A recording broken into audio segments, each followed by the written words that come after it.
ovat ykköset päällä oopperajuhliin, mutta meidän huomiomme keskittyy siihen tosiasiaan, että näillä sekunneilla tekee comebackin Suomen ainoa oikea ja virallinen Pertti Salovaara. Moi! Kyllä, joo, kopiot, talvet, koot. Ykköset on päällä ja kakkonen on silmässä, niin että automiehet ruukaa sanoa. Me ollaan nimittäin tällä hetkellä Savonlinnan Rantasalmi välisellä tieosuudella. Ja me mennään kahden partion voimin. Ensinnäkin tämmöinen siviiliauto, joka mittaa vastaan tulevien nopeuksia ja katsoo muutenkin sitä ajotyyliä.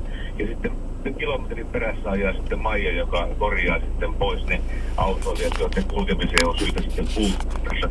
Tuolla tämä siviiliauto, kaikki nyt haluaa ehdottomasti tietää, että mikä on tämä siviiliauton malli ja merkki ja väri. Tässä vieressä vanhempi konstaapeli Ari Kilpeläinen katsoo pahasti, mutta sanonpas kuitenkin. Se on harmaa farmarigolfi. Eli sellaisella siviiliautolla on poliisi täällä Savonlinnassa tänään liikenteessä. Me ei olla oltu kuin puoli tuntia liikenteessä. Ari Kilpeläinen, vanhempi konstaapeli, niin teillähän on ollut töitä jo ihan kiitettävästi.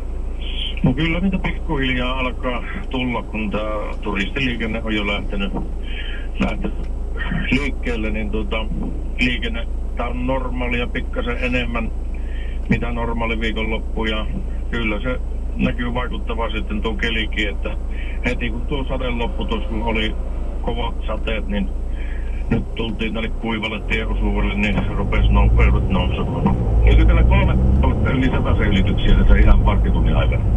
No siinä oli jo, 100 pintaa oli pari, ja tuossa oli äsken vähän isompikin, tuommoinen 108 ylitys, että niihin joudutaan tietysti puuttua.